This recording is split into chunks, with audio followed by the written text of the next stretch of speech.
नमस्कार साथियों, आप सभी का मैं स्वागत करता हूं संस्कार कोचिंग अकेडमी यूट्यूब चैनल पे तहे दिल से। और साथियों, आपका जो राजस्थान स्टेट ओपन बोर्ड गया आज गृह विज्ञान का एग्ज़ाम कैसा हुआ ये आपको ने बता दिया कि बहुत ही सारे पर्सन जो मैंने बताए हैं उन्हीं में से आए हैं। तो साथियों, मुझे बहुत ही खुशी हुई कि आपने पूरे वीडियो देखे ताकि आपको भी पता चला कि ये सर ने पर्सन बताए हैं। साथियों, उसी प्रकार आपने ये कमेंट किए हैं और आपने कॉल भी किए हैं कि सर गृह विज्ञान का तो पेपर अच्छा हो गया, लेकिन अब चित्रकला की बारी सर, चित्रकला में हमें कुछ बता दो। साथियों, उसी कड़ी में मैं आपको चित्रकला का आज पूरी किताब का निचोड़ बताने वाला हूं साथियों, और उसमें 100% उन्हीं प्रश्नों में से आपके प्रश्न उत्तर आएंगे। साथियों, आज की वीडियो में कुछ लंबी हो सकती है क्योंकि मैं चित्रकला में बहुत अच्छी तैयारी करवाने वाला हूं। क्योंकि देखो ये देखो पूरी PDF है आपके लिए लेके आया हूँ। साथियों, ये PDF आपको पानी है तो वीडियो को एंड तक जरूर देखना होगा। मैं आपको पूरी प्रोसेस बता दूंगा कि कैसे आपको PDF मिलेगी। साथियों देखो, पेज देख लिए आप, और आपके पास ये बुक है तो आप इस बुक से भी पढ़ सकते हो, ठीक है ना। पूरी बुक से मोस्ट क्वेश्चन आपको कराने वाला हूँ। तो ये पूरे पेज है, लगभग 29 पेज की PDF है साथियों। 29 पेज की ये PDF होने वाली है, तो आपको वीडियो को एंड तक जरूर देखना है। 29 पेज हैं जो हम आज कवर करेंगे। तो साथियों, शुरू करते हैं आज की क्लास। देखो, लाइव हम क्लास ले रहे हैं आपके लिए, और आपकी संख्या बहुत ही कम है, ठीक है ना। विद्यार्थियों की संख्या ज़्यादा होनी चाहिए क्लास में, तभी मज़ा आता है। तो अभी तो 10-11 लोग ही जुड़ पाए हैं, तो क्लास को जल्दी से फटाफट शेयर कर दीजिए और लाइक मार दीजिए एक, ठीक है ना, ताकि हमको भी कुछ अच्छा लगे, मोटिवेट हो, हम आपको अच्छी तरीके से पढ़ा पाएँ। वीडियो को लाइक कर दो और शेयर कर दो, और कमेंट में बता दो कि आवाज़ वगैरह कैसी आ रही है। चैट सेक्शन आपका ओपन कर लो, चैट वाला ऑप्शन है ना आपको लाइक के पास में दिखाई दे रहा है, चैट वाला, तो उसको ओपन कर लो। साथियों, शुरू करते हैं आज की क्लास। तो जल्दी से शेयर कर दीजिए, ठीक है ना, और पेन कॉपी लेके बैठ जाइए। साथ साथ में आपको नोट भी करना है साथियों। मैं आपको जो पर्सन मोस्ट बता रहा हूँ वो आपको नोट करने होंगे, ठीक है ना। अब देखो, क्लास को पहली बार तो क्लास को पूरा देखना होगा, ठीक है ना। अब देखो, पहला चैप्टर आपका सिंधु घाटी सभ्यता और कला, सिंधु घाटी सभ्यता की कला, ठीक है ना, ये आपका पार्ट है, ठीक है ना। पार्ट नंबर 1 में देखो, पहला प्रश्न क्या आता है, माता देवी की मूर्ति, माता देवी की मूर्ति खालिस्तान से बनी हुई है। तो माता देवी की मूर्ति टेराकोटा से बनी हुई, टेराकोटा से बनी हुई, इसका ये उत्तर हो जाएगा। माता देवी की मूर्ति किससे बनाई? टेराकोटा से। दूसरा प्रश्न, माता देवी की मूर्ति खालिस्तान से प्राप्त हुई है। तो माता देवी की जो मूर्ति है वो मोहनजोदड़ो सभ्यता से प्राप्त हुई है। और तीसरा, यह मूर्ति खालिस्तान पहने हुई है। जो माता देवी की मूर्ति है वो क्या पहनी हुई है? ऊंचा कोपिन। तो इसका राइट आंसर है ऊंचा कोपिन। तो ये 3 आपके रिक्तस्थान वाले प्रश्न थे। साथियों, 1-1 नंबर के और 2-2 नंबर के और 3-3 नंबर के ही क्वेश्चन आपके एग्जाम में पूछे जाएंगे। तो ये 3 प्रश्न आप याद कर लो। टेराकोटा, माता देवी की मूर्ति बनी है टेराकोटा, ठीक है ना, और ये मोहनजोदड़ो से प्राप्त हुई है, और ऊंची कोपिन पहनी हुई है। तो साथियों, ये प्रश्न था आपका पहला। 1 नंबर का कोई भी एक प्रश्न आपको पूछ लेगा जनरल सा। अब देखते हैं अगला प्रश्न। ये देखो, पाठ्यगत प्रश्न है 1.2, सही उत्तर छांट के लिखो। यह प्रश्न आपका नहीं आएगा। साथियों, अगला प्रश्न चलते हैं। यह भी है कि शुद्ध उत्तर छांट कर लिखो, यह भी आपका नहीं आएगा। साथियों, अगला प्रश्न देखो किस प्रकार से है, इधर पूरे PDF को मैं आपको पढ़ा देता हूँ और समझा देता हूँ, ठीक है ना। अब देखो, आपका प्रश्न आता है पहला, ठीक है ना, सिंधु घाटी सभ्यता की कलाकृति के बारे में बताना है, ठीक है ना।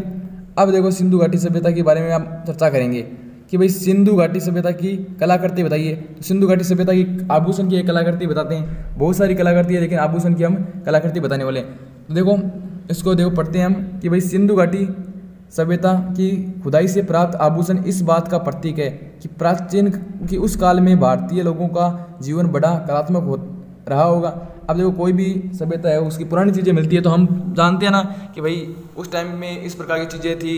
तो वो चीज़ें जो आभूषण मिले थे वो कला से संबंधित थे, है ना, अनोखी कला थी उनमें। और मोतियों के कट्ठे, माला और हार, चूड़ियाँ, कानों के आभूषण आदि से हड़प्पा काल के उत्तम शिल्पकारी का आभास होता है। और धातुओं से मिलाकर पिघलाने तथा सांचे में डालने की कला उस काल के रुको साथियों 2 सेकंड। तो देखो, तो उस काल के भारतीय संस्कृति के कलाकार निपुण थे, मतलब कलाकारी बहुत अच्छी थी, तभी तो आभूषण अच्छे बने होंगे। इसमें इस प्रकार से लिखना है कि सिंधु घाटी सभ्यता की जो प्राचीन काल में हमें जो अवशेष प्राप्त हुए हैं उनसे पता चलता है कि उनकी कलाकारी बहुत ही उत्तम थी। और क्या क्या प्राप्त हुआ, कंठी माला, हार, चूड़ियाँ वगैरह वगैरह आपको प्राप्त, ये याद कर लेना, ठीक है ना। ये आभूषण आपको यहाँ पे प्राप्त हुए सिंधु घाटी सभ्यता में। और धातुओं को मिलाकर पिघलाने पर सच्चे में डालने की कला भी यहाँ पे सिंधु घाटी सभ्यता में मिली। और उस काल में भारतीय संस्कृति कलाकार निपुण थे। और कलाकार क्या थे, निपुण थे। इस बात से पता चलता है कि कलाकार क्या है, निपुण है। और शिल्प कार्यों को इसका ज्ञान था कि भाई कला का शिल्प कार्यों को ज्ञान था। अब देखो ये प्रश्न भी आपका, पहला प्रश्न आपको बता दिया, मोस्ट पर्सन है रिपीटेटिव, तो इसको मोस्ट लगा देता हूँ मैं, ठीक है ना। आप आके मिला लेना कि सर ने बताए उसमें से कितने पर्सन आए हैं, तो यह मोस्ट पर्सन आपका, ठीक है ना, मोस्ट पर्सन है, आएगा एग्जाम में, ठीक है ना। एग्जाम में 100% आ सकता है ये पर्सन, ठीक है। तो आप वापस आके देख लेना कितने पर्सन आए। अब देखो अगला पर्सन, देखो अपना क्या है, अगला दूसरा प्रश्न, टेराकोटा के विषय में क्या जानते हो साथियों। टेराकोटा क्या होता है, तो मिट्टी को आग में पका कर टेराकोटा बनाया जाता है। इस उपयोग से आटे की तरह गूंथकर मूर्तियां, बर्तन आदि बनाने में लिया जाता है। इस रंग ईंट की तरह लाल होता है, मतलब ईंट जैसे बनाते हैं ना उसी प्रकार टेराकोटा क्या है, आग में पकाकर टेराकोटा बनाया जाता है। जैसे मूर्तियां वगैरह है ना, आटे की तरह गूंथकर मूर्तियां, बर्तन आदि बनाए जाते हैं। टेराकोटे में क्या होता है, मूर्तियां, बर्तन वगैरह आदि मिट्टी के बनाए जाते हैं और उनको सेका जाता है और इसका रंग क्या होता है, लाल होता है। सिंधु घाटी की विशेषता का वर्णन कीजिए। यह प्रश्न आपका सिंधु घाटी विशेषता का वर्णन कीजिए। सबसे मोस्ट इंपॉर्टेंट पर्सन है साथियों, सबसे इंपॉर्टेंट पर्सन है, तो मोस्ट लिख देता हूँ मैं, आपको एग्जाम में आ सकता है मोस्ट पर्सन, ठीक है ना। अब देखो सिंधु घाटी के लोग कांस्य की धातुएं बनाने, उसको ढालने, पत्थर की मूर्तियां तराशने और मिट्टी की मूर्ति, बर्तन तथा महुरे आदि बनाने में निपुण थे। ये सिंधु घाटी की विशेषता है। और प्राकृतिक मोटिफ, मानव आकृति, मात्र शक्ति, जैव शक्ति, पशु पक्षी आदि की रचना करना उनका प्रिय विषय था। तो ये सिंधु घाटी सभ्यता का सबसे मोस्ट इंपोर्टेंट पर्सन है साथियों, तो इसको आप स्क्रीनशॉट ले सकते हो, ठीक है ना। ये प्रश्न आपको याद करना है। सिंधु घाटी सभ्यता की ये विशेषता है कि भाई कांस्य के बर्तन और मूर्तियाँ वगैरह बनाते थे और भी पशु पक्षियों की रचना में प्रिय थे, ठीक है ना। और प्राकृतिक मोटिव, मानव आकृति, इस प्रकार से आपका प्रश्न है। अब देखो अगला प्रश्न क्या है, अन्य महत्वपूर्ण सिस्टाइट क्या है ना। तो कोमल पत्थर को सिटाइट कहते हैं, कोमल पत्थर को क्या कहते हैं, सिटाइट कहते हैं। जेड से क्या आश्चर्य है, जेड से क्या आश्चर्य है, सबसे मोस्ट इंपोर्टेंट प्रश्न है। तो ये दोनों प्रश्न आपको भी याद कर लेने हैं। जेड का आश्चर्य है, हरे रंग का मुलायम पत्थर से लगाया जाता है। जेड क्या है, हरे रंग का मुलायम पत्थर है। जेड क्या है, एक पत्थर है मुलायम हरे रंग का। अब देखो अगला प्रश्न आपका आता है कि हड़प्पा की सभ्यता के सभ्यता को अन्य किन नामों से जाना जाता है। साथियों हड़प्पा की सभ्यता को किन अन्य नामों से जाना जाता है, मोस्ट प्रश्न आपका ये, तो इसको भी आपको याद कर लेना है, बार बार एग्जाम में पूछा जाता है। छोटा प्रश्न आएगा 1 नंबर का, ठीक है ना। तो देखो हड़प्पा की सभ्यता को सिंधु घाटी सभ्यता के नाम से जाना जाता है। तो सिंधु घाटी सभ्यता वही हड़प्पा की सभ्यता है। मोहनजोदड़ो सभ्यता तथा सिंधु सरस्वती सभ्यता आदि के नाम से जाना जाता है। हड़प्पा की सभ्यता को सिंधु घाटी सभ्यता, मोहनजोदड़ो सभ्यता और सिंधु सरस्वती सभ्यता के नाम से जाना जाता है। साथियों ये आपका पार्ट नंबर 1 हो गया। आप देखते हैं चैप्टर नंबर 2 की ओर। चैप्टर नंबर 2 मौर्य काल से गुप्त काल तक की भारतीय कला, ठीक है ना। ये आपका चैप्टर नंबर 2 है साथियों। तो देखो चैप्टर नंबर 1 आपको मैं करा दिया मैंने तो, और आपने वीडियो को लाइक नहीं किया और बहुत सारे विद्यार्थी जुड़ भी नहीं पा रहे हैं, ठीक है ना। तो इस वीडियो को शेयर कर दो, अपने व्हाट्सएप स्टेटस पर जरूर डाल दो, एक बार अपने व्हाट्सएप स्टेटस पर जरूर डाल दो। क्लास अभी तो 8 मिनट की हुई है, ठीक है ना। तो शेयर कर दो एक बार साथियों, और फिर अब शुरू करते हैं चैप्टर नंबर 2। चलिए साथियों शुरू करते हैं चैप्टर नंबर 2। साथियों मौर्य कला से गुप्त काल तक भारतीय कला, तो ये आपका चैप्टर है साथियों। तो इसको शुरू करते हैं। दोस्त साथियों आपका दोस्त नहीं दिखा रहा है, कमेंट बॉक्स ऑफ है, चैट सेक्शन में आप कुछ नहीं लिख रहे हो, ठीक है ना। तो कुछ भी लिखो कि जो भी आपको समझ में आ रहा है, प्रश्न आ रहे हैं या नहीं आ रहे समझ में, वीडियो कैसा है, दिख रहा है नहीं है दिख रहा है, ठीक है ना। जो भी प्रॉब्लम है वॉइस सही आ रही है नहीं आ रहा है वो तो बताओ, ठीक है ना, मेरे को पता चले कि सही है। देखो पहला प्रश्न है, सारनाथ का शीर्ष जिस माध्यम से बना है उसका नाम है मिट्टी, संगमरमर, बलुओं, ठीक है ना। तो ये आपका है, तो इसका उत्तर हो जाएगा बलुआ पत्थर, ठीक है ना। तो इसका राइट आंसर क्या हो जाएगा, तीसरा बलुआ पत्थर। स्तंभ का निर्माण निम्न राजा के राज्यकाल में हुआ। तो स्तंभ का निर्माण अशोक के राज्यकाल में हुआ और अशोक ने अशोक स्तंभ का निर्माण करवाया। इस मूर्ति को राज चिन्ह बनाने वाला दूरदर्शन दिल्ली सरकार, तीसरा है भारत सरकार। तो इसका राइट आंसर होगा भारत सरकार। साथियों 3 वर्षन है ये छोटे वाले, तो ये आपको कमेंट बॉक्स में लिखना है। पहले में क्या होगा बलुआ पत्थर, तीसरा राइट आंसर तीसरा होगा। दूसरे में क्या होगा अशोक, और तीसरे में क्या होगा तीसरा भारत सरकार है। ठीक है ना। तो देखो साथियों अब चलते हैं कुछ और प्रश्न हैं, ठीक है ना, ये भी ऑब्जेक्टिव प्रश्न है। तो देखो सही उत्तर को छांटिए, यह प्रश्न आपका आएगा ही नहीं पेपर में, तो ये आपको करना नहीं है। तो देखो पाठगत प्रश्न, इस मूर्ति का आसन है, आसन का नाम है, तो ये भी नहीं आएगा, पद्मासन है नाम तो वैसे। यह बुद्ध की मूर्ति खालिस्तान से प्राप्त हुए गुप्त, और मूर्ति का हस्त मुद्रा का नाम है धर्मचक्र। ये प्रश्न आपके नहीं आएंगे। तो मोस्ट प्रश्न हम चलते हैं सीधा प्रश्न, यह मूर्ति काल है कुषाण, ठीक है ना, यह मूर्ति खालिस्तान काल की है, तो कुषाण काल की है। यह बुद्ध की मूर्ति खालिस्तान पत्थर से बनी हुई है, लाल बलुआ पत्थर से। सबसे मोस्ट इंपोर्टेंट प्रश्न है बुद्ध की प्रतिमा किससे बनी है, लाल बलुआ पत्थर से। और गंधार शैली का महत्वपूर्ण योगदान है, बुद्ध का भी सबसे महत्वपूर्ण योगदान रहा गंधार शैली में। अब देखो चलते हैं प्रश्नों की ओर। बौद्ध काल के क्षेत्र में मौर्य वंश की देन को बतलाइए, कि भाई बौद्ध काल में मौर्य वंश की देन बताइए। तो मौर्य वंश में सबसे महान राजा था अशोक। यह एक महान कला प्रिय शासक थे जिन्होंने अनेक स्थापनीय कला संबंधित कार्य किए। महाराजा अशोक ने अपनी राज्य की जगह पत्थर खंभों की ऊपरी बेल, हाथी आदि सिंहों की मूर्ति बनाई। मतलब अशोक ने जो उनकी जगह है राज्य में, मतलब मूर्तियाँ बनवाई, उनकी सिंहों की, बैलों की, हाथियों की वो मूर्तियाँ बनवाई। और मगध तथा उसके आसपास के क्षेत्रों में स्त्री पुरुषों देवताओं की मूर्तियाँ खोज में मिली, और उनको मूर्तियाँ मिली स्त्री देवी और पुरुषों की। बौद्ध धर्म के स्तूपों और मूर्तियों का निर्माण करवाया, स्तूपों और मूर्तियों का निर्माण कराया बौद्ध धर्म के। इसी काल में साची के स्तूप बना, और बरहितु का विशेष स्थान है। अशोक चिन्ह है, सिंह चिन्ह का सरनाथ के पुरातत्व संग्रहालय से संग्रहित है, और यह अशोक स्तंभ शीर्षक है, ठीक है ना। तो ये देखो अब देखो चलते हैं, जिसे महान सम्राट अशोक की 30वीं शताब्दी में ईस्वी में पूर्ण हरिक पार्क मार्गदोवा में स्थापित करवाया, और प्रथम दक्ष यहणी की आदमकद मूर्ति उस काल की मूर्ति कला का सुंदर उदाहरण है। मतलब जो मूर्ति है वो उस काल की है, अशोक के काल की। यह मूर्ति दानवेर बलुआ पत्थर से बनाई गई है। जो भी मूर्ति पूछे आपको कौन से पत्थर से बनाई गई है, तो उसका राइट आंसर बलुआ पत्थर से। इस चैप्टर से जो भी मूर्ति बनी है अमूमन बलुआ पत्थर का ही नाम लिया गया है, तो बलुआ पत्थर से बनाई गई है। 1 नंबर का प्रश्न आ जाएगा, ठीक है। बहुत ही कुशल पूर्वक शीशे के समान पॉलिश की गई है। यह मूर्तियाँ भारतीय कला की मोनालिसा मानी जाती है। और देखो अशोक ने अनेक स्तूपों, बौद्ध स्तूपों तथा बौद्ध विहारों का निर्माण किया। सांची का स्तूप का निर्माण शुरुआत उसने ही करवाई थी। प्रश्न से सांची के स्तूप का निर्माण किसने करवाई थी, साथियों इसको तो अशोक ने, ठीक है ना, अशोक ने उसकी शुरुआत करवाई थी। अब देखो गंधार की मूर्तियों पर एक निबंध लिखिए। सबसे इंपॉर्टेंट प्रश्न है साथियों, गंधार की मूर्तियों पर अपन को क्या लिखना है, निबंध लिखना है। तो देखो गंधार की शैली का आरंभ प्रथम शताब्दी से माना जाता है अमूमन, और किंतु इस शैली का उत्तम कार्य के नमूने कुषाण काल से ही मिलते हैं। और गंधार शैली का उत्तम कार्य किससे मिलते हैं, कुषाण काल से ही मिलते हैं। कुषाण काल इस शैली में बनी मूर्तियां पश्चिम और तक्षशिला और पूर्व सरनाथ तक पाई गई है। तक्षशिला जो कि वर्तमान में कहाँ स्थित है, पाकिस्तान में, और पूर्व सरनाथ तक पाई गई है।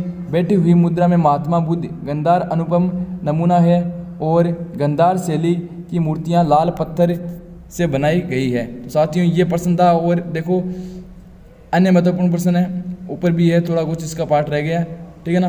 तो ये इतना बड़ा प्रश्न था आपका। और देखो यहाँ पे कुछ स्पष्ट दिखाई नहीं दे रहा। तीसरा प्रश्न आपका इतना इंपॉर्टेंट नहीं है। साथियों चलते हैं प्रश्न नंबर अन्य महत्वपूर्ण। अब देखो तीर्थाकार से आप क्या समझते हो, सबसे इंपॉर्टेंट प्रश्न है साथियों, सबसे मोस्ट इंपॉर्टेंट प्रश्न है। तो मोस्ट करके इसको याद कर लेना, मोस्ट, ठीक है ना, सबसे मोस्ट है। तीर्थाकार से आश्चर्य है उत्तम ज्ञान प्राप्त करवाने वाले पुरुष से, ठीक है ना। तीर्थाकार क्या अर्थ है, उत्तम ज्ञान प्राप्त कराने वाले पुरुषों से। और मोनालिसा का चित्र किस चित्रकार ने बनाया था, मोनालिसा का चित्र प्रसिद्ध चित्रकार लियोनार्दो द्वारा बनाया गया है, वह इटली का था। ठीक है ना, ये भी इंपॉर्टेंट पर्सन नहीं है जितना। गुप्त काल का स्वर्ण युग क्यों कहा जाता है, सबसे इंपॉर्टेंट पर्सन है, सबसे इंपॉर्टेंट पर्सन है साथियों, गुप्त काल को स्वर्ण युग क्यों कहा जाता है। स्क्रीनशॉट ले लो चाहिए इसका। ठीक है ना, इस काल में अनेक क्षेत्रों में शांति तथा विकास के कारण स्वर्ण युग कहा जाता है, क्योंकि शांति और विकास के कारण इसको क्या कहता है, स्वर्ण युग कहा जाता है साथियों। तो ये आपका दूसरा चैप्टर हो गया पूरा। अब जो चैप्टर नंबर 3 की ओर चलते हैं, तो उससे पहले देखो वीडियो को लाइक कर दो, और क्लास तो बहुत ही लंबी होने वाली है आपको पता ही है। और मोस्ट पर्सन आपको बता रहा हूँ, वीडियो कैसा लग रहा है कमेंट बॉक्स में जरूर बता दीजिए। और देखो इस चित्र में शीर्ष पद्मनी इसलिए क्या, शीर्ष पद्मनी किसके हाथों में खालिस्तान है, तो नील पद्म फूल। ठीक है ना, इसका राइट आंसर नील पद्म फूल। पद्मनी इसलिए कहा है क्योंकि इनके हाथों में क्या है, नील पद्म फूल है, इसलिए क्या गया है, शीर्षक पद्मनी कहा गया है। इस चित्र का माध्यम है, इस चित्र का माध्यम टेम्परा, उत्तर क्या है टेम्परा। इस चित्र गुप्त नंबर खालिस्तान, गुफा नंबर खालिस्तान में प्राप्त हुआ है, गुफा नंबर 1 में चित्र प्राप्त हुआ है। ठीक है, अब देखो अगला प्रश्न है आपका, ये नहीं रहेगा आपका। अब देखो सबसे इंपॉर्टेंट प्रश्न आता है साथियों, अजंता की गुफाओं के बारे में आप क्या जानते हैं। मोस्ट प्रश्न है साथियों, मोस्ट याद कर लेना आपको, मोस्ट प्रश्न है। ठीक है ना, अजंता की गुफाएं महाराष्ट्र के औरंगाबाद जिले में स्थित है। पहले तो आपको लिखना है अजंता की गुफाएं कहाँ स्थित है, तो साथियों महाराष्ट्र के औरंगाबाद में अजंता की गुफाएं स्थित है, जिले में स्थित है सॉरी।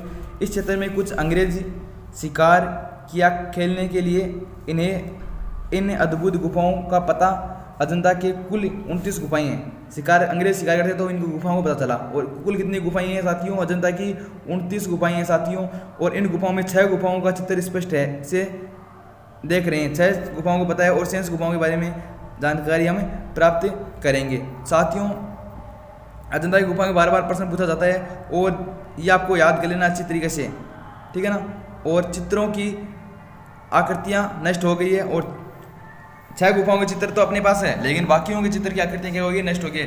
अजंता की गुफाएं चैत्य और विहार कहलाती है। अजंता की गुफाएं क्या कहलाती है, चैत्य और विहार कहलाती है।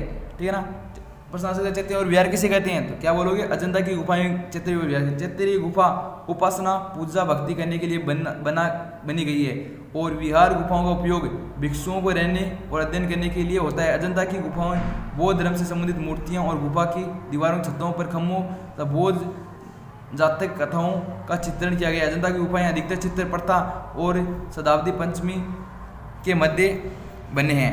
ठीक है ना, तो ये आपका प्रश्न था अजंता की गुफाएं। और ये प्रश्न है अजंता की चित्रण की प्रवृत्ति के विषय में सब्जेक्ट्स में लिखिए, तो ये आपको याद कर लेना है, इतना इम्पोर्टेंट नहीं है। अजंता की चित्रकारों की कलात्मक उपलब्धियों को भी आपको लिखना है, और जातक से क्या अभिप्राय, सबसे मोस्ट इंपोर्टेंट प्रश्न है जातक किसे का अभिप्राय। 1 नंबर का प्रश्न आ सकता है, बुद्ध की पूर्व जन्म की कहानियों को जातक कहा जाता है। बौद्ध धर्म के जो पूर्व जन्म है की कहानियों को जातक कहा जाता है। अजंता की कुल कितनी गुफाएं हैं, सबसे मोस्ट इंपोर्टेंट प्रश्न यहाँ से भी आता है कि उस बड़े वाला प्रश्न ऐसा भी छोटा प्रश्न पूछ सकता है अगला। अजंता की कुल 29 गुफाएं हैं, जिनमें 6 गुफाओं के बारे में हमें चित्रण किया गया है स्पष्ट, और अन्य के बारे में चित्रण नहीं किया गया है साथियों। अब देखो अजंता की गुफाएं कहाँ स्थित है, तो ये प्रश्न आ सकता है। पहला प्रश्न है ना, उसमें इसे ये प्रश्न महाराष्ट्र के औरंगाबाद जिले में अजंता की गुफाएं स्थित है।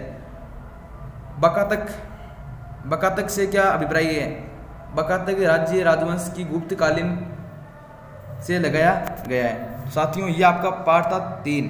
अब पार्ट नंबर 4 करेंगे, तो उससे पहले देखो वीडियो को लाइक कर रहे हो आप, ठीक है ना, अच्छा लग रहा है और मैं मोटिवेट हो रहा हूँ। तो साथियों 3 पार्ट तक कोई आपकी समस्या किसी प्रकार की तो कमेंट बॉक्स में ज़रूर बता दीजिए। क्लास लंबी होगी साथियों, तो क्लास को एक दफ़ा और शेयर कर दीजिए, ताकि आपके छात्र या फिर आपके फ्रेंड है वो भी जुड़ पाए। साथियों शुरू करते हैं हम चैप्टर नंबर 4, भारतीय मंदिरों की मूर्तिकला। भारतीय मंदिरों की मूर्तिकला यह आपका पार्ट है, ठीक है। तो इसमें देखो प्रश्न है, इन मूर्तियों को खालिस्तान को देवी दुर्गा द्वारा मारते हुए दर्शाया गया है। महिषासुर को देवी मूर्तियों को मारते हुए दिखाया गया है। देवी दुर्गा माता की जो मूर्ति है उसमें महिषासुर को मारते हुए दिखाया गया है। महिषासुर मर्दिनी मूर्ति खालिस्तान में है, एलोरा में स्थित है, ठीक है ना। और यह मूर्ति खालिस्तानवीं शताब्दी में खालिस्तान शैली से बनाई गई है। 8वीं शताब्दी में महाराष्ट्र कूट शैली से बनाई गई है, ठीक है। अब देखो मोस्ट प्रश्न है, और ये आपके प्रश्न आएंगे नहीं पेपर में, तो अब चलते हैं देखो अगले प्रश्नों की ओर। तो ये आपका प्रश्न है। एलोरा के कैलाशनाथ मंदिरों की महिषासुर की मूर्तियों की विशेषता बताइए। मोस्ट प्रश्न है साथियों, तो इसको आपको याद कर लेना है कि भाई इस मूर्तियों में महिषासुर दुर्गा देवी को मारते हुए दिखाए गए और राष्ट्रकूट के राजा ने एक खंड पत्थर को काट कर एक विशाल शिवाजी मंदिर या फिर कैलाश मंदिर संसार की कला के एक विशेष स्थान रखता है। और क्या साथियों, सजाया गया है। और हिंदू धर्म की जो है ग्रंथ इस कहानी के कलाकार का सुंदर रूप दर्शाया गया है और भगवती द्वारा दुष्ट दामिनों की इस कहानी को मूर्तिकला के एक प्रतिमान रूप से दर्शाया गया है और देवी मनोहरी खालिस्तान शक्ति प्रदान के सहयोग में सुंदर रूप हुआ है। तो इस प्रकार से आपको ये प्रश्न करना होगा साथियों। और मुंबई में समीप एलिफेटा की मूर्ति की विशेषता को वर्णन कीजिए। कोई सी भी एक मूर्ति की विशेषता को आपको वर्णन पूछेगा साथियों। और खजुहारी कोडिये महादेवी मंदिर प्रसिद्ध क्यों हुआ है, ठीक है ना, और ये आपका प्रश्न है। और बेसारा शैली से ये इसका उत्तर होगा, ठीक है ना। और आइकन से आप क्या समझते हैं, आइकन से क्या समझते हो, सबसे मोस्ट इंपोर्टेंट प्रश्न। प्रोफाइल क्या है, और आइकन से आती है देवी की वह मूर्ति, देवी की वह मूर्ति जो सहजता से पहचानी जा सकती है, आइकन कहलाती है। देवी देवता की वो मूर्तियों क्या कहलाती है, आइकन कहलाती है। सीधी बात है, ये है कि देवी देवताओं की जो भी मूर्तियाँ होती है वो आइकन कहलाती है। प्रोफाइल का आश्चर्य पार्श्वगत चित्र से लिया गया है। अब देखो अगला प्रश्न आपका, कार्डिये महादेव का मंदिर किस पत्थर से बनाया गया है। कार्डिये महादेव का मंदिर बलुआ पत्थर से बनाया गया साथियों। आपको बता रहा हूँ जो भी पत्थर आपको एग्जाम में पूछेंगे बलुआ पत्थर इसका राइट आंसर हो जाएगा, बलुआ पत्थर, ठीक है ना। देखो कार्डिये महादेव का मंदिर किस शैली से बनाया गया है, तो कार्डिये महादेव का मंदिर बेसारा शैली से बनाया गया है। बेसारा शैली से मतलब मंदिर बनाने में कोई किसी ने इशारा नहीं दिया, ऐसे याद कर लो। तो कौन सी शैली होगी, बेसारा शैली, ठीक है। और अब देखो साथियों आपका आता है पार्ट नंबर 5, ठीक है ना। पार्ट नंबर 5 आपको बता दूं तो इससे पहले वीडियो को शेयर कर दो। भारतीय कांस्य मूर्ति है, भारतीय कांस्य मूर्ति है, तो भारतीय कांस्य मूर्ति ये आपका पार्ट है 5वां। तो अब देखो शुरू करते हैं। राष्ट्रीय संग्रहालय में रखी गई नटराज मूर्ति खालिस्तान से बनी गई है। नटराज मूर्ति किससे बनी गई है, इसका ये आपका प्रश्न है। तो नटराज मूर्ति किससे बनी गई है आप मेरे को कमेंट में बताइए, है ना। कांस्य से बनी हुई, मतलब कांस्य से नटराज की मूर्ति बनी हुई है, ठीक है। और इस मूर्ति में एक हाथ खालिस्तान और दूसरे हाथ में क्या है, एक हाथ में डमरू और दूसरे हाथ में गोला, ठीक है ना। आप नटराज की जो ड्राइंग बॉक्स लेके आते हो उसमें देखो मूर्ति पर एक हाथ में डमरू और एक हाथ में गोला ही तो है, ठीक है ना। 11वीं शताब्दी में बनाई गई मूर्ति खालिस्तान शासनकाल की है, चोला शासनकाल की है। अब देखो अगले प्रश्न में की ओर चलते हैं। ये आपका नटराज मूर्ति का जो वर्णन करना है, इसमें सबसे मोस्ट इंपोर्टेंट प्रश्न पूछा जाएगा नटराज कांस्य मूर्ति से। आपको याद कर लेना है एक प्रश्न साथियों, मोस्ट इंपोर्टेंट प्रश्न है। इसका आपको स्क्रीनशॉट भी ले सकते हो और अपने लेवल पे इसकी धुआंधार तैयारी भी कर सकते हो इस प्रश्न की, ठीक है। मोस्ट इंपोर्टेंट प्रश्न है, मैं लिख देता हूँ मोस्ट प्रश्न है, ठीक है। तो इसका स्क्रीनशॉट आप ले सकते हो। साथियों तो नटराज की कांस्य मूर्ति की रचना काल चोल साम्राज्य 11वीं शताब्दी में हुई और इसकी ऊंचाई 98 × 24 सेंटीमीटर है, ठीक है। और एक स्थान चोल की राजधानी तंजौर तमिलनाडु से प्राप्त हुई है। तंजौर तमिलनाडु से यह मूर्ति प्राप्त हुई है, ठीक है। और इसके चोला चोली शैली कहलाती है, इसकी शैली चोला शैली कहलाती है। और विभिन्न देवी देवताओं की कांस्य मूर्ति का नटराज मूर्ति का सर्वोत्तम सुंदर माना गया है और सबसे सुंदर मूर्ति नटराज की मानी गई है और नटराज मूर्ति को सबसे सुंदर माना गया है। और शिव की इस प्रतिभा को संसार के छंद एवं लय में जीवन को संपादन करने के साथ मिलाकर की गई है। यद्यपि यह पीछे संति की कहानी जुड़ी हुई है, इसके पीछे कई कहानियाँ जुड़ी हुई है और मूर्तिकार के कई प्रतीक है, ठीक है। और इस मूर्ति में 4 हाथ है। आप नटराज की जो मूर्ति देखते हैं उसमें क्या है, 4 हाथ आपको दिखाई देते हैं, 4 हाथ है इस मूर्ति में। और सीधे हाथ में डमरू और बाएं हाथ में आग का गोला और तीसरे हाथ में भय मुद्रा और चौथे हाथ में अंगुली उठे हुई और पैर की ओर संकेत कर रही है। और मूर्ति में अद्भुत संतुलन की महान मूर्ति में बदल गया है। और कलाशास्त्र के अनुसार भगीमा को अंतिभग मूर्ति कहा जाता है। इस मूर्ति में भगवान की सर्जन, नाश और संरक्षण की व्यंजना होती है। अब देखो, कांस्य मूर्ति बनाने के लिए अमुष्टि का विधि का वर्णन करो। ठीक है, ये एक विधि है, उसका वर्णन करना ये इंपॉर्टेंट प्रश्न नहीं है वैसे। ठीक है ना। और कौन से राजू का पोषकत्व है कि कांस्य मूर्ति की चोट पहुंची है, ये भी इंपॉर्टेंट नहीं है। श्रम विभाजन की विषय मूर्ति किस माध्यम से बनी हुई है? श्रम विभाजन विषय मूर्ति कांस्य, जो भी मूर्ति बनी हुई लगभग कांस्य की मूर्ति बनी हुई होती है, कांस्य की मूर्तियाँ बनी हुई होती है। तो ये आपके 2 प्रश्न है। ठीक है, अब चैप्टर नंबर आपका आता है, उससे पहले 2-3 प्रश्न और है। श्रम की विजय मूर्ति का के कलाकार कौन है, मूर्तिकार कौन है? साथियों, अगर आपको वीडियो क्वालिटी कम लग रही है तो आप वीडियो की क्वालिटी भी बढ़ा सकते हो। ठीक है ना, ऊपर देखो 3 डॉट का आइकन, उसमें दबा के वीडियो की क्वालिटी आप इंप्रूव कर सकते हो। लाइव में ऐसी प्रॉब्लम होती है, वीडियो की क्वालिटी अच्छी नहीं आती है। साथियों देखो, श्रम विजय मूर्तिकार कौन है? तो इसमें क्या हो जाएगा कि भाई श्रम विजय मूर्ति के मूर्तिकार कौन है? देवी प्रसाद और राय चौधरी, देवी प्रसाद राय चौधरी। तो इसके मूर्तिकार कौन हो गए? देवी प्रसाद राय चौधरी। अब देखो, डोकरा मूर्ति के कलाकार कौन है? डोकरा मूर्ति के कलाकार आदिवासी लोग हैं। क्या है? डोकरा मूर्ति के क्या कलाकार है? और इसमें राय चौधरी याद कर लेना। तो साथियों, दोनों में से एक पक्का कन्फर्म पर्सन आएगा, मोस्ट पर्सन आएगा, ये मोस्ट पर्सन है। ठीक है, दोनों में से एक पक्का पर्सन आ जाएगा।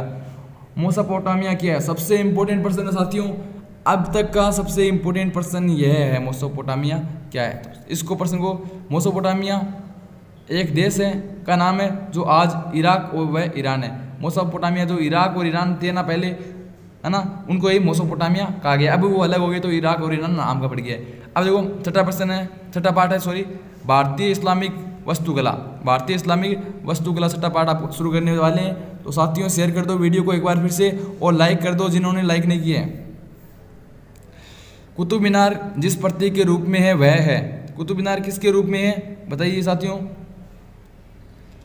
विजय, प्रेम और धर्म। तो पहला इसका राइट आंसर है विजय। कुतुब मीनार किसके रूप में? विजय के रूप में कुतुब मीनार विजय का संकेत दिखाती है। और कुतुब मीनार की ऊपरी मंजिल में खालिस्तान लगाया, ऊपरी मंजिल में संगमरमर का पत्थर लगाया गया है। और कुतुब मीनार में निम्नलिखित वस्तुकला का उत्तर है। कुतुब मीनार में कौन सी वस्तुकला है? तो कुतुब मीनार में कौन सी वस्तुकला है? इडो तुर्की शैली। ठीक है ना। अब देखो, चलते हैं अगले प्रश्नों की ओर। ये आपके हैं रिक्स्तान वाले। ठीक है ना। और बादशाह शाहजहां ने अपनी पत्नी खालिस्तान की और खालिस्तान को कायम रखने के लिए ताजमहल बनाया।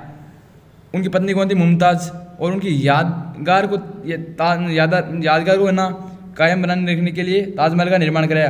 ताजमहल का निर्माण मुमताज़ खान ने करवाया, है ना। और मुमताज़ महल और उनकी पत्नी को याद रखने के लिए उन्होंने बनाया। ताजमहल में खालिस्तान है।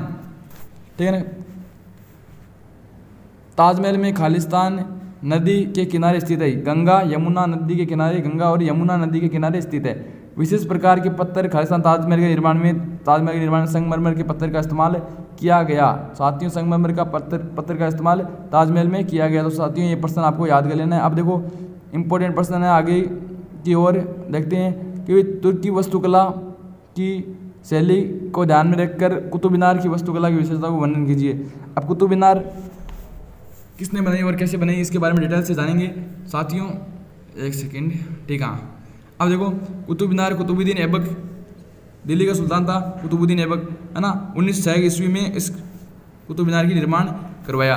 और वह भारत का पहला तुर्क सुल्तान था। इसकी रुचि भवन निर्माण की थी, जिसने दिल्ली में कुतुब मीनार को विजय स्तंभ के रूप में बनवाना शुरू किया। और अपने शासनकाल में 1206 से 1210 में कुतुबुद्दीन ऐबक केवल पहली मंजिल ही का निर्माण करवा सके। बाद में इल्तुतमिश बादशाह इन्होंने पूरा निर्माण करवाया, है ना। उनका दामाद है इल्तुतमिश, जिन्होंने कुतुब मीनार का पूरा निर्माण करवाया। और यह मीनार तुर्क भारतीय वस्तुकला की शैली का संगम है। वैसे कुतुबुद्दीन ऐबक की मृत्यु घोड़े पे सवारी करते हुए गिर जाने से हो गई है। बहुत ही रोचक है तथ्य ये, है ना।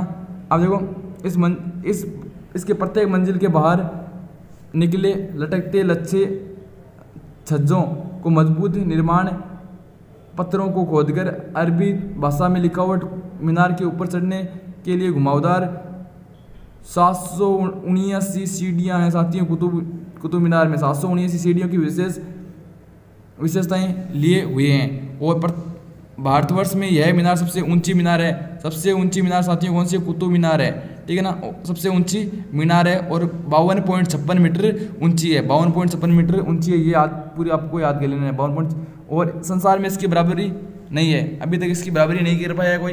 और कुतुब मीनार इंडो इस्लामिक स्थापत्य कला शैली के आगों जैसी शंकराकार आकृति छज्जों को सहारा देती हुई मजबूत पट्टियों ज्यामिति सजावट अरबी भाषा के पत्थरों की खुदी लिखावट सुंदर नमूना है।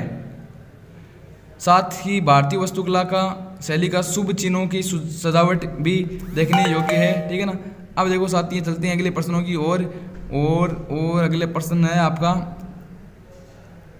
ताजमहल के निर्माण में वास्तुकला का एक नमूना मानने के लिए 3 कारण लिखो, ठीक है। अब देखो साथियों कि भाई ताजमहल या फिर कुतुब मीनार दोनों में से एक प्रश्न आएगा पक्का 100% साथियों। ताजमहल या फिर कुतुब मीनार के बारे में दोनों में से एक प्रश्न आएगा। मोस्ट इंपोर्टेंट प्रश्न है साथियों, तो ये आपको डिटेल से पढ़ लेना है। और इस पार्ट में और क्या है, सुल्तान किसे कहते हैं साथियों? सुल्तान की परिभाषा, सुल्तान मुस्लिमिक शासन एवं राजा को कहते हैं। सुल्तान किसे कहते हैं? मुस्लिमिक शासन और राजा को कहते हैं। ताजमहल किस नदी के किनारे है? ताजमहल उत्तर प्रदेश की गंगा और यमुना नदी के किनारे स्थित है साथियों, ठीक है ना। और गंगा और यमुना नदी के किनारे स्थित है। अब देखो ताजमहल किस शैली द्वारा बनाया गया? ताजमहल इंडो इस्लामिक वास्तुकला शैली से बनाया गया है। और अब पार्ट आता है आपका 7वां, मगध लघु चित्रकला शैली। मगध लघु चित्रकला शैली आप पार्ट, तो साथियों आप पढ़ने जा रहे हैं पार्ट नंबर 7, मुगल लघु चित्रकला शैली। तो ये आपका पार्ट नंबर 7 रहेगा। और आपको मैं बता दूं कि ये पार्ट बहुत ही इंपॉर्टेंट परीक्षा दृष्टि बार बार इससे प्रश्न आते हैं साथियों। शुरू करते हैं आज का ये पार्ट नंबर 7। और ये पहला प्रश्न है, रजनामा का चित्रण खालिस्तान काल में हुआ? तो अकबर के काल में हुआ साथियों, इसका राइट आंसर होगा अकबर।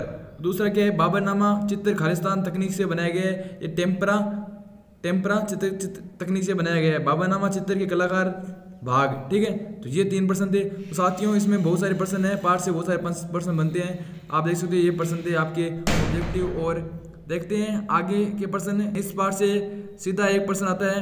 देखो प्रश्न तो बहुत सारे हैं, लेकिन मैं आपको डायरेक्ट वो प्रश्न बता दूंगा जो पेपर में सीधा आता है साथियों। वो है बाज चित्र शैली, ठीक है ना। बाज चित्र का वर्णन कीजिए, बाज चित्र का वर्णन कीजिए साथियों। ये पेपर में 100% आता है साथियों। ये पेपर में प्रश्न बाज चित्र वाला और मुगल चित्र शैली की विशेषताएं पेपर में हर बार प्रश्न पूछा जाता है साथियों। बाज चित्र का निर्माण जहांगीर के शासनकाल में हुआ। बाज चित्र का निर्माण कहाँ हुआ? जहांगीर के शासनकाल में। साथियों इस प्रश्न को ध्यान से आपको देख लेना है, ये प्रश्न 100% एग्जाम में आएगा, ठीक है ना। तो बाज चित्र का निर्माण जहांगीर के शासनकाल में हुआ और जहांगीर के प्रमुख कलाकार उस्ताद मन विख्यात है। मन आगे क्या नाम है पूरा वो दिख रहे हैं पीडीएफ में आपको बता दूंगा। वह पक्षियों का चित्रण में अपना सानी रखता था। उसने बताया कि बाज चित्र का आज संसार में प्रशंसा का पात्र बना है। इस बाज चित्र में आकृति है वह अनोखी है। बाज की आंखें से क्रूरता भाव इतना स्पष्ट और वास्तविक दिखाई देता है कि देखते ही मुग्ध हो जाते हैं। पीली पृष्ठभूमि पर तथा पूरे भूरे रंग के बाज का चित्रण किया गया है। साथियों मुगल चित्रशैली की विशेषता बताइए। अगला प्रश्न क्या है? मुगल चित्रशैली की विशेषता बताइए। तो मुगल चित्रशैली की विशेषता बताते हैं आपको कि भाई मुगल चित्रशैली भारत में 3 शताब्दियों से प्रचलित है, ठीक है ना। मुगल चित्रशैली क्या है? भारत में 3 शताब्दियों से प्रचलित है। उसका पूरा नाम है उस्ताद मंसूर उस्ताद मंसूर। बाज चित्रशैली किसने बनाई थी? उस्ताद मंसूर ने बनाई थी। साथियों अगला प्रश्न क्या है आपका कि भाई मुगल चित्रशैली की विशेषता बतानी है आपको। मुगल चित्रशैली भारत में लगभग 3 शताब्दियों से प्रचलित है। मोस्ट इंपोर्टेंट क्वेश्चन है बाल चित्रशैली और मुगल चित्रशैली साथियों, मोस्ट इंपोर्टेंट है। मुगल चित्रशैली भारत में लगभग 3 शताब्दियों से प्रचलित रही है और प्रमुख रहा है लघु चित्रकला, और लघु चित्रकला का विकास पर्शिया से शुरू है। लघु चित्रकला की साथ प्रथा पीढ़ी दर पीढ़ी नवीनता के साथ विकसित होती रही है, और लघु चित्रकला की शुरुआत हुमायूं के काल से शुरू हुई, अकबर के शासनकाल तक पूर्णता प्राप्त की, है ना। और अब देखो आगे का प्रश्न क्या है, पूर्णता प्राप्त की। और मुगल काल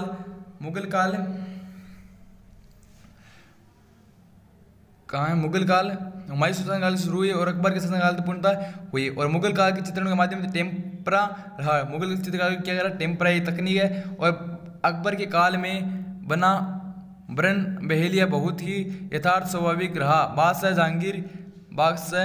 जहांगीर चित्रकारों ने प्रकृति चित्रण तथा आगे क्या है ये अलंकारी चित्रण में अपनी कुशलता को प्रकट किया। और फर्रुख बेग, अक्का राजा, उत्साद मंसूर आदि जहांगीर के दरबार में प्रमुख चित्रकारी थे। साथियों ऐसा प्रश्न पूछता है कि जहांगीर के दरबार में चित्रकारी कौन थे, तो देखो अक्का राजा और उत्साद मंसूर और फारूक बेग ये प्रमुख चित्रकारी थे। और आगे शाहजहां के काल में चित्रों को सोने का भी काम किया जाता था, सोने का भी काम किया जाता। मुगल चित्रकला के प्रभाव से कई लघु चित्र घराने का विकास हुआ, जिसमें अवध चित्रकला का प्रमुख स्थान है।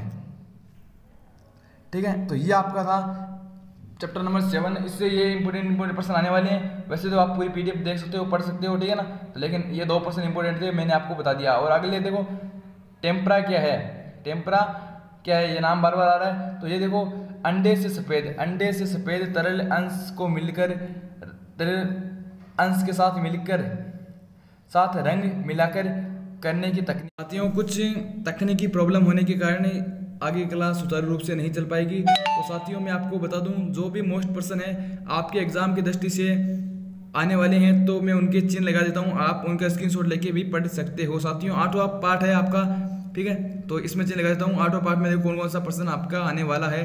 तो साथियों पहला प्रश्न आपका बनी ठनी, इस पार्ट में क्या आता है, बनी ठनी की विशेषता पर प्रकाश डालिए। सबसे मोस्ट इंपोर्टेंट क्वेश्चन है साथियों बनी ठनी वाला, ठीक है ना, याद कर लेना साथियों। बनी ठनी वाला सबसे मोस्ट इंपोर्टेंट क्वेश्चन है, मोस्ट, ठीक है ना, याद कर लेना, ठीक है। अब देखो अगला प्रश्न आपका क्या आता है इस पार्ट से, बनी ठनी का ये तो सबसे इंपोर्टेंट है। और फिर आता है आपका ये प्रश्न बाबा पूछे थे, टेम्परा क्या है, टेम्परा क्या है। टेम्परा का अभिप्राय सूखी सतह से जल रंगों की चित्रण विधि है, जल रंगों की चित्रण विधि है, ठीक है। अब देखो अगला प्रश्न है खनिज रंग क्या होते हैं और गणोर से क्या अभिप्राय है। यह प्रश्न ज़्यादा इंपॉर्टेंट नहीं है। अब देखो पहाड़ी चित्रशैली की विशेषता, सबसे इंपॉर्टेंट प्रश्न साथियों पहाड़ी चित्रशैली की विशेषता। ये प्रश्न आपका 100% एग्जाम में आ सकता है साथियों, ये सबसे मोस्ट इंपॉर्टेंट प्रश्न है, ठीक है। और आगे प्रश्न देखते हैं कि आगे प्रश्न आप चिन्ह लगाते रहना साथियों साथ साथ में, और मैं आपको बता रहा हूं। और तंजौर चित्रशैली का उद्गम 16वीं शताब्दी में हुआ साथियों, ये आपको याद कर लेना, ठीक है, 16वीं शताब्दी। और आगे के देखो, और इसमें आता है देवी सरस्वती चित्र का वर्णन कीजिए। सबसे मोस्ट इंपोर्टेंट प्रश्न है साथियों, देवी सरस्वती के चित्र का वर्णन करना आपको, ठीक है, मोस्ट प्रश्न है, आपको ये याद कर लेना है साथियों। 3 नंबर का आएगा ये। और आगे देखो कंपनी शैली, और इस कंपनी शैली से प्रश्न आता है सबसे ज़्यादा इंपॉर्टेंट, कंपनी स्कूलों की विशेषता को वर्णन कीजिए। ये विशेषता ही बार बार पूछी जाती है एग्जाम में, ठीक है, तो ये भी आप याद कर सकते हो, ये एक ही प्रश्न इंपॉर्टेंट इस पार्ट से। और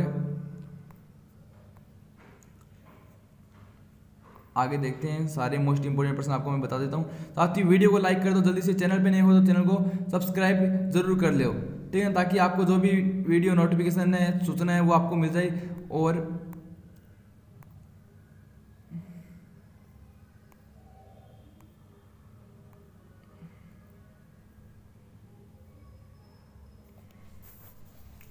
अब देखिए साथियों वीडियो जो लाइव चल रही है अपनी, उसमें कुछ प्रॉब्लम आ रही है, यहाँ पे हमारे यहाँ पे कुछ प्रॉब्लम चल रहा है नेटवर्क का, तो इसलिए मैं आपको चिन्ह ही लगा देता हूँ, ठीक है। नारी का चेहरा चित्र वर्णन का, चित्र का क्या करना है, वर्णन करना है, तो ये आपको याद कर लेना। इसका उत्तर देखो यहाँ से शुरू है और ऊपर भी इसका उत्तर है, ठीक है।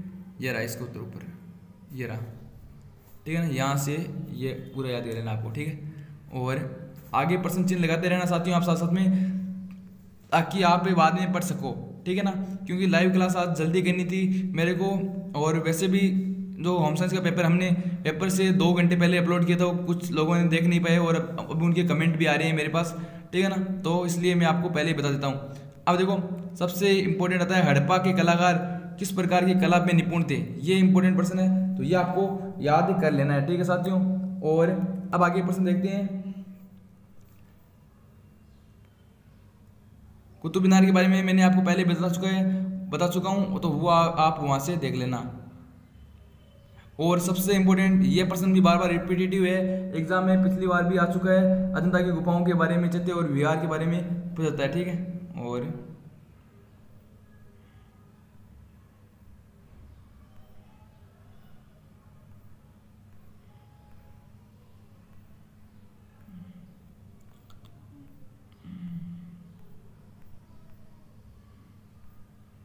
साथियों ये था आज का पेपर, और आपको वीडियो कैसा लगा कमेंट बॉक्स में ज़रूर बताना।